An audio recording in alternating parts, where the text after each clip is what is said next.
All right, welcome back. It is turn 53 in Skullclamp. Turn 53. Turn 53, Skullclamp. We're playing Middle-Age Pyrene. This series is for thinking through decisions in late game Dominion 6. My hope with the series is that people get something out of this, whether you're new or experienced. I wanted to kind of show the thought process of late game decision making. Unfortunately, this turn is going to be relatively short. It was a very low message turn. Nothing really stood out. We finished Conjuration 6 as planned. We knew that we were going to do that. Blood Magic 8 is coming up next. We'll probably hit that in 3 turns. We're currently at about 1200 research. Granted, we're going to take a couple mage attack turns, and so we're going to miss out on some research, but I think we should hit that in probably about 3 turns. So research is doing really well. Yeah, we casted Enchanted Boar. I said I wanted to test that out. Looks cool. Probably is total trash, but that's fine. I casted a Call of the Winds. Call of the Winds is definitely my favorite spell for managing patrol. It's free because they're animals, and it's great for keeping patrol units around provinces. So that's why you always see these birds in my provinces. I casted some down here. They're great because they can just move around. They're flying units, and like I said, they're free. So don't use these for combat. Just use these for, wiping out on rest. And that's what I have down here is some like rogue provinces. Um, so yeah, here we are. Here's our cap circle, Pyrene. Here's the full scope of the map, kind of where we sit. I've already issued all of my move orders for the turn, or just all of my orders in general. I think most notably, we are getting close to having the big battle. It's not this turn, it will be next turn. Um, Hopefully, my friend takes his turn tonight, and if that's the case, then I'll be able to resolve the battle in Vokan. I am admittedly nervous about that, probably more nervous than I need to be, but we're at that stage in the game where if I, have a bad fight here, I'm just gonna lose. I kind of put all my eggs in one basket with the Storm Demons, which is fine. And we're running out of headway to generate income, so we definitely need to start taking some fights, if only to reduce the amount of money that we're spending on upkeep. And as you can see, we're spending almost 1,000 gold on Sorginas, which is crazy. So the majority of our money is tied up in mages right now, so it wouldn't be the worst thing in the world if we attritioned a few of those. Although we would like to keep them around as much as possible. So I got to figure out what that army composition looks like. And frankly, I don't have a ton of experience with it. So it's going to be I'm going to experiment with some turbo communions. I've got these guys set up to be turbo communion slaves. And then I'm going to use some of these as masters to boost up their magic paths. I also have the Staff of Storms, and then that combined with I think I have these guys scripted to do summon storm power, so that gets them to air 3, and then they can just start casting thunder strikes. So nothing too groundbreaking. We could do kind of the same thing. We could set up a Sabbath, but I don't think that's necessary. I think we're going to just use storm power, thunder strikes, and then just let them kind of cast out. So yeah, let's see. What do we have in terms of interesting things that happen? Just observations. I already said it's been pretty low event turn. That being said, I am able to summon 3 Legends of Pride. So this is the spell that I was most interested in testing out. It's the Summon Pride of Legend, and it's very cost effective, but it has very high nature path requirements. So the only units that I have that are capable of casting it are Ackerbelts with either lucky path rolls that heavily weight towards nature. I have a few blessed mages that made it through, or a mage with the tree lord staff and a bunch of other boosters. And I didn't really invest too much in nature boosters, so I didn't really have a bunch at my disposal. So all in all, I was able to, pull it out for 3 of them, which is good. So we're going to see 24 total lions fielded in the fight against Vokan. So by my math, we'll have 70 storm demons, 24 lions, 80 wolves, and then we'll cast Howl. So, that brings us to, let's see, how many, oh wow, 37 plus 13, so 50 sacreds. So we'll probably do like a line in the front with the wolves, like we said, absorb the hit from the lance because these centaurs, um, I can't pull up their unit card, but if you look at lances in cavalry in general, what ends up happening is a lance gets a charged bonus on a first strike. So the very first hit that lands from a cavalry is going to do a ton of damage.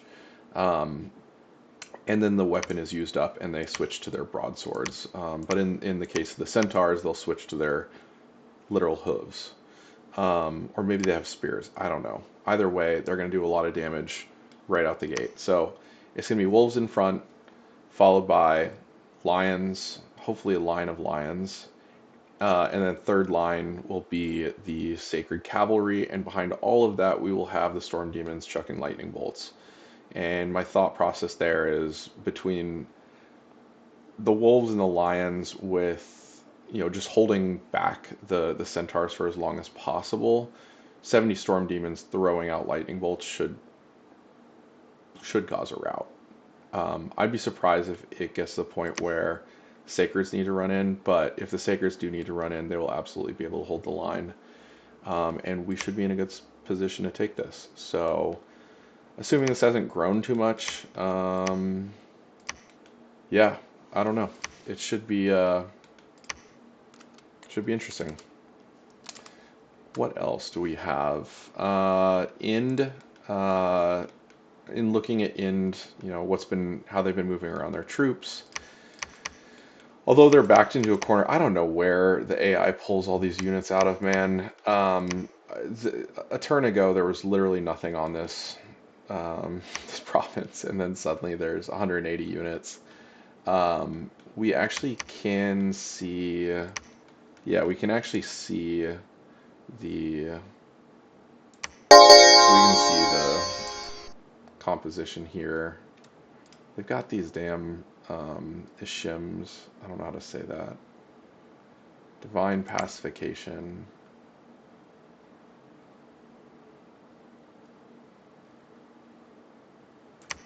Yeah, God. Blessings. This is God. I just kitted out. I wonder if Dominion's enhanced with some improvements to the combat casting, because I think it's just a... Oh, that was the extent of the battle. No, don't need to look at that.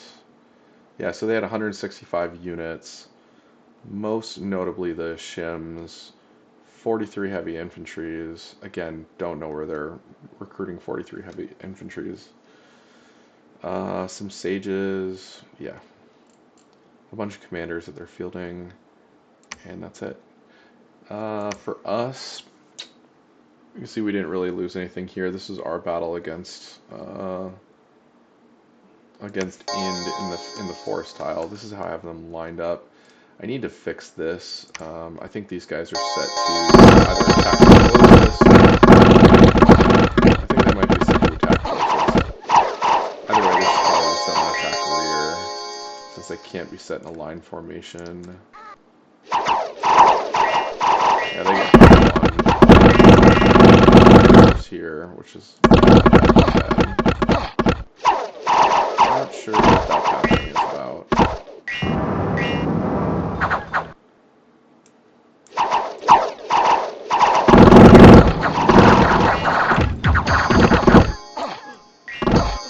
Yeah, doesn't really matter. Oh, I did want to see the... Holy Avenger. Prayer of Death, I think, is the spell he's been casting.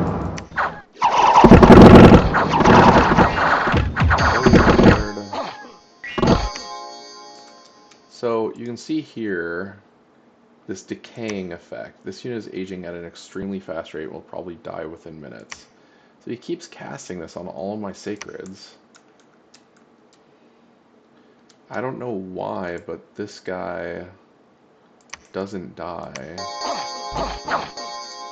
But you can see it's still ticking away well after the battle. It's pretty frustrating. Nobody died though, so I don't know. I think the only other thing that's standing out to me is like I've got pretty good coverage. Like obviously I can see the center and the north. I don't really know what's going on down here. I'm trying to follow them out. I'm going to scout out World Pillar, see if I can catch that battle. Hopefully I can see either the siege or just monitor what's going on here. For funsies, I have my god casting Baleful Star. Cast Ritual Spell. Where is it? Baleful Star. It causes 30 unrest, plus 3 misfortune scales, and 10% of the units get cursed, and it appears as a random event. So I did this for texture. I don't know. I thought it would be funny on my friend. As a foreshadowing of the war to come. I think that there is a tangible benefit here because I know he has 107 sacred units.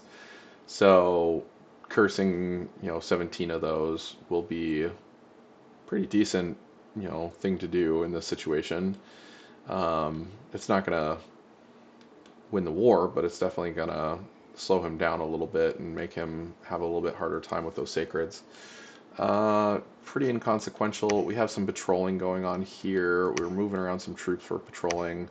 Our blood ecos, swapping provinces from Koromu, Belfields, Omicra. I'm setting up another blood hunting province in Kenin. We need more dowsing rods, sanguine dowsing rods. So I have some people crafting that. I think we're gonna have 3 blood mages here. I'm probably gonna move these patrol units into Kenin after. And then most notably, I think we are set up here for the turn to move into Vokan. So that'll be next turn. I think that covers everything.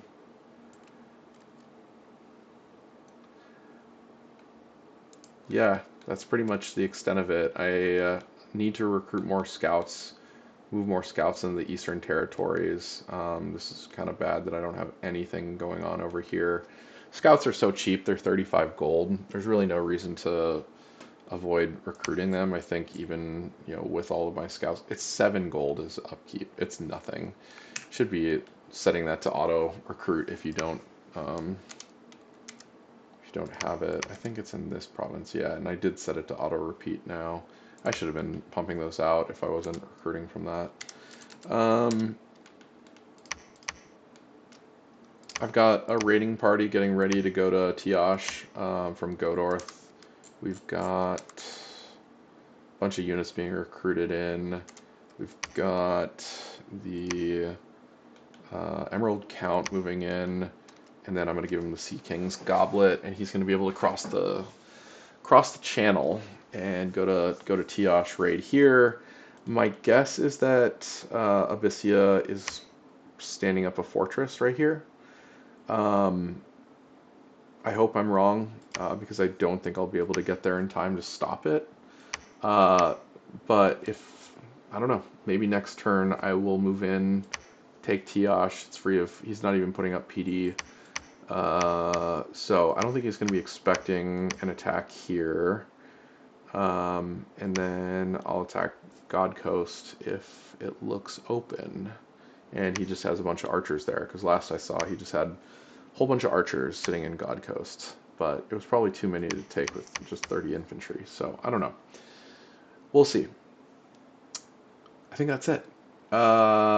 Thanks for watching. If there's any questions or mechanics that I missed, any suggestions, feel free to drop a comment. I will catch you in turn 54.